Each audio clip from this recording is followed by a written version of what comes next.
Herkese merhaba, ben Anya. Burası da benim mutfağım. Yabancı bir gelinden tarif almak istiyorsanız kanalıma abone olabilirsiniz. Bugün Anya'nın mutfağında meşhur Adana böreği yapacağız.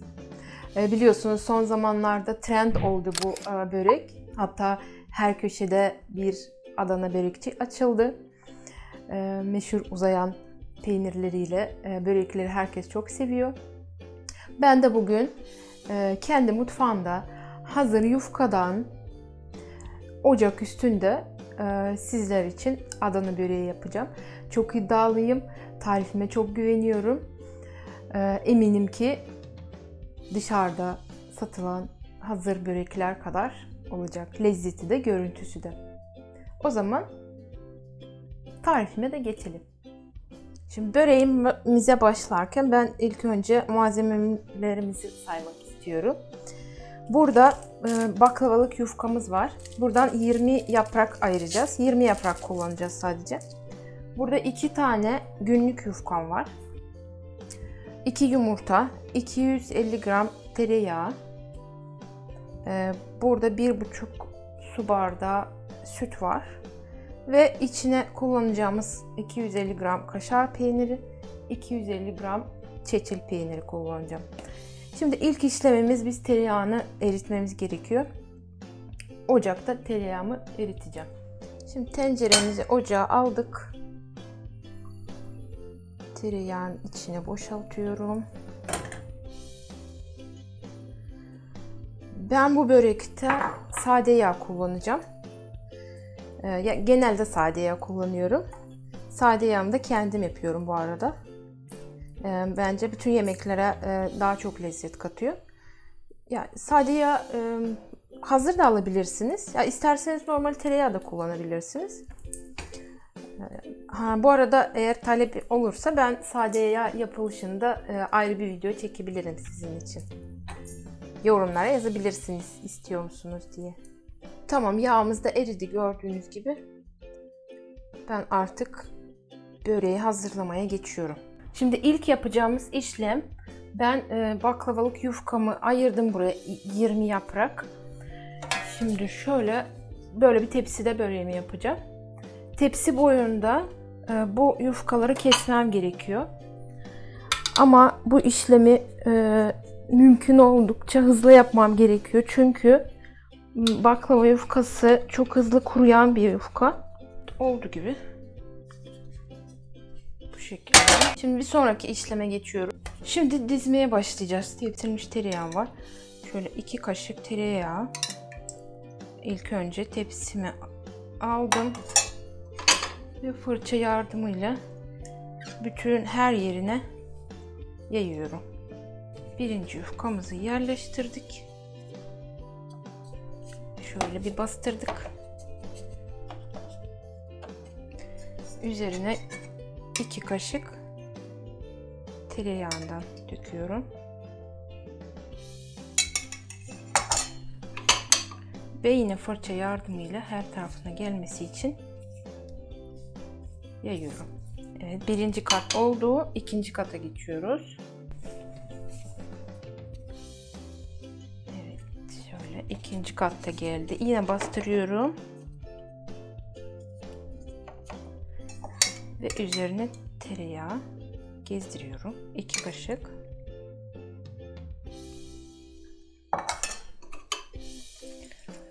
Fırçayla her tarafına yayıyorum. Şimdi bu işlemi tam 10 kere tekrarlayacağız. 10 yaprak üst üste dizmemiz gerekiyor.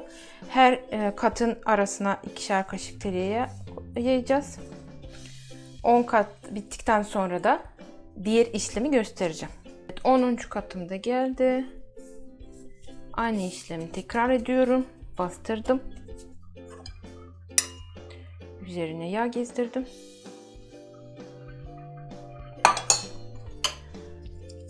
Her tarafına sürdüm. Şimdi 10 yapraktan sonra farklı bir işlem yapacağız. O yüzden ben tepsimi bir kenara alacağım. Ve şimdi yumurtamızla sütü çırpmamız gerekiyor. Ve artık günlük yufkalarımız da işlem görecek bu sırada. Şimdi ben bu tepsimi bir kenara alıyorum. Diğer işleme geçiyorum. Şimdi ben 2 yumurtayı şöyle bir kaseye alıyorum. Üzerine burada 1,5 su bardağı, ben büyük bardak kullandım. 1,5 normal standart su bardağı ile süt var. Ve bunları böyle çırpıyoruz karışana kadar. Bu karışımın içinde de diğer yufkaları ıslatacağız.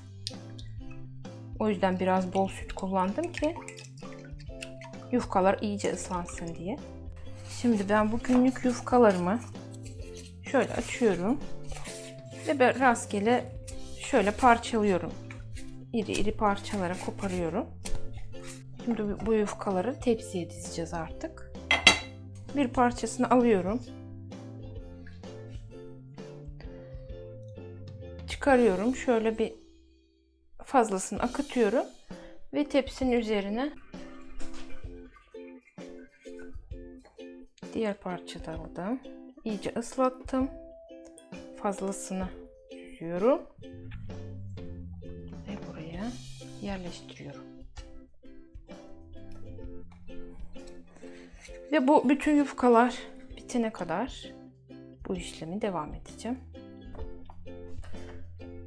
Şimdi buraya şöyle biraz tereyağı gezdiriyorum. Yine fırça yardımıyla her yerine gelecek şekilde yağlıyorum. Şimdi ben buraya bir kat yufka yaydım. Sıra geldi peyniri. Üzerine yine bol bir şekilde kaşar peynir.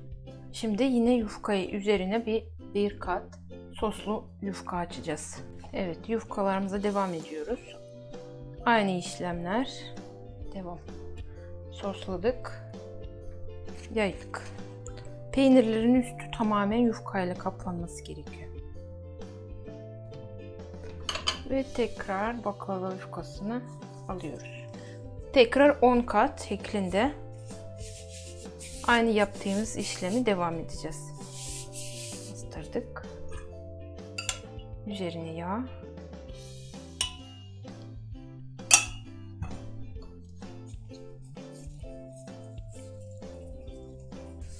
Evet, 10. katı da yerleştiriyoruz. Şimdi biraz zaman geçti diye yufkalarımız hafiften kurudu ve yırtılmaya başladılar. Hiç sorun değil. Böyle eğer açık bir şey kalır, bir yer kalırsa şöyle parçalardan yama yapabilirsiniz. Evet, 10. katının üstüne de yağ. Yine her tarafına yaydırıyorum. Ve şimdi bundan sonra böreğimizi kesmemiz gerekecek. Biliyorsunuz Adana böreği böyle kare şeklinde servis ediliyor. Ve kestikten sonra pişireceğiz. İlk önce keseceğiz güzelce. Evet. Dizme işlerini bitirdik. Kesme işlerine geçiyoruz. Şimdi böreğimizin kesme işlemlerine geçiyoruz. İlk önce şöyle tam ortasından dikkatlice kesiyoruz.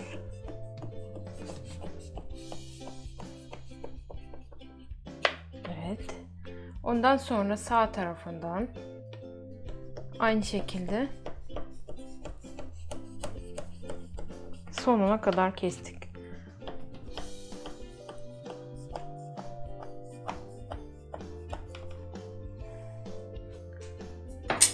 Şimdi bu kareleri daha belirgin bir şekilde getirmemiz gerekiyor.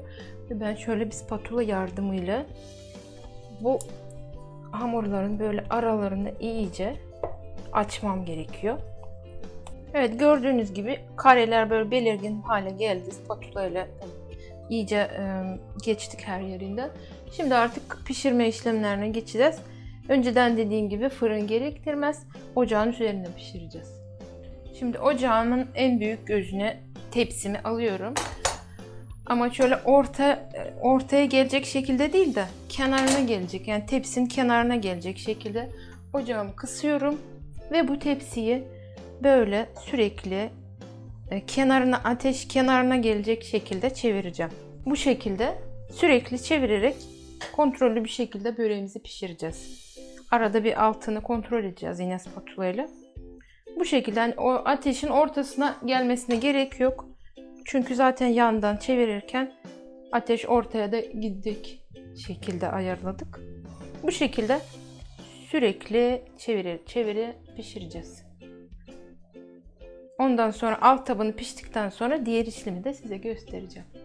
Şimdi ben böreğin artık altını kontrol etmek istiyorum. Çünkü bence pişmiştir. Kenarları böyle kızardı görüyorum.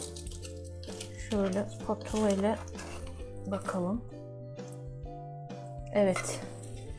Benim böreğim bir tarafı pişti. Şimdi ben bunu çevirmem gerekecek. Çevirme işlemlerini göstereyim. Şimdi böreğimi çevirmek için bana şöyle büyükçe bir tepsi gerekecek. Bu pişirdiğimiz tepsi ebatından birazcık büyük olacak. Bu şekilde üzerine bırakıyorum ve dikkatlice böreğimi çeviriyorum.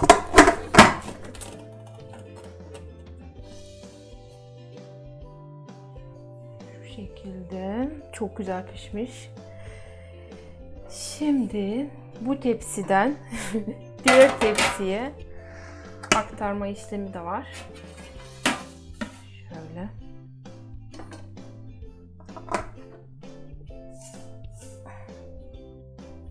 Şu şekilde dikkatlice böreği dağıtmadan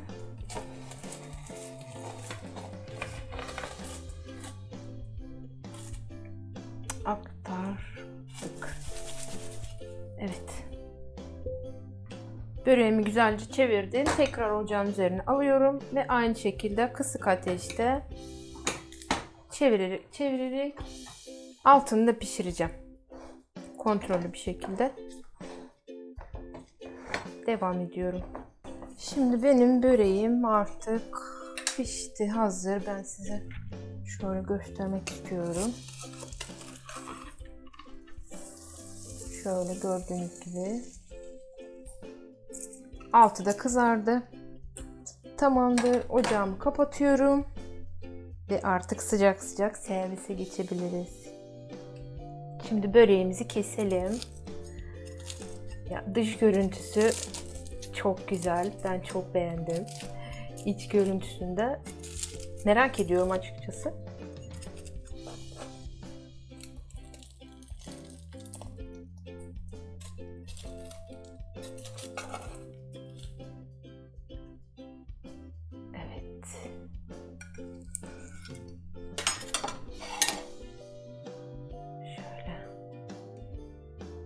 Çok güzel görünüyor. İçindeki peynir eridi. Afiyet olsun. Evet, Adana böreği tarifim de bu kadardı. Ben sonuçtan çok memnunum. Hatta size şöyle bu sesi dinletmek istiyorum. Şu şekilde. Çıtır çıtır. İçi bol peynirli. Umarım siz de bu tarifi yaparsınız. Eğer yaparsanız da video altına yorum bırakmayı unutmayın. Yorumlarınızı bekliyor olacağım. Ayrıca kanalıma abone olmayı da unutmayın. Bildirim butonunu da açarsanız öylece hiçbir videomu kaçırmamış olursunuz. Beni izlediğiniz için çok teşekkür ederim. Sonraki videolarımda görüşmek üzere. Hoşça kalın.